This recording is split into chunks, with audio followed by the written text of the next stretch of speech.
আসসালামু আলাইকুম। আমার কাছে মাঝে মাঝে ড্রাগ অ্যাডিক্টেড বা মাদকাসক্ত এ ধরনের ছেলেমেয়েকেও তাদের অভিভাবকরা নিয়ে আসে। যেরকম কয়দিন আগে এক বিধবা মা তার ছেলেকে নিয়ে আসছে।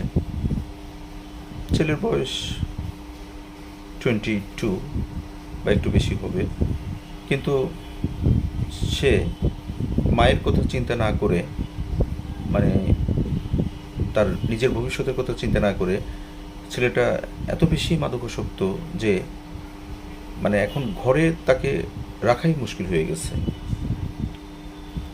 বিভিন্নভাবে এই মাদকাসক্ত যে নিরাময় কেন্দ্র রয়েছে ওখানে চিকিৎসা করা হয়েছে।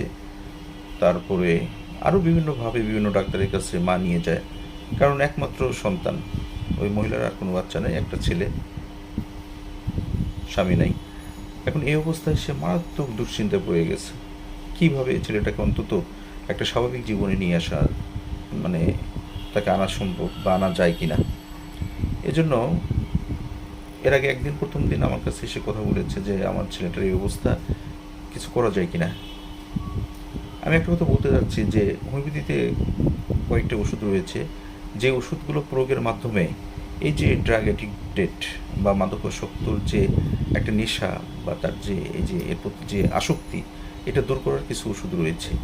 এবং এই ওষুধগুলো অনেক আগে থেকেই আমরা বিভিন্ন ক্ষেত্রে প্রয়োগ করে থাকি এবং খুব ভালো রেজাল্ট পাওয়া যায়। অর্থাৎ নিয়মমাফিকভাবে কয়েক মাস যদি এই ওষুধগুলো প্রয়োগ করা হয় এবং পাশাপাশি পারিবারিক, সামাজিক সব দিক দিয়ে তাকে যদি একটা সুস্থ হওয়ার জন্য যে একটা সাপোর্ট বা সাপোর্টিভ যে মেজার্সগুলো, এগুলো যদি তার ক্ষেত্রে প্রয়োগ করা হয়, তাহলে হোমিওপ্যাথিক ওষুধের মাধ্যমে তার এই যে নেশাগ্রস্ত অবস্থা, এটা থেকে কিন্তু পরিত্রাণ করা বা পরিত্রাণ পাওয়া সম্ভব। কিছু ওষুধ রয়েছে যার মাধ্যমে আমরা ড্রাগ অ্যাডিক্টেড বা মাদকাসক্ত ছেলেমেয়েদেরকে আমরা এই পথ থেকে ফিরিয়ে আনতে পারি। তাই আশা করব, যদি এ ধরনের সমস্যা কারো থাকে বা কোনো ফ্যামিলিতে থাকে, আপনারা হোমিওপ্যাথির ডক্টরের সাথে যোগাযোগ করতে পারেন এবং আশা করি এই সমস্যা থেকে ইনশাল্লাহ মুক্তি পাবেন। ধন্যবাদ সবাইকে।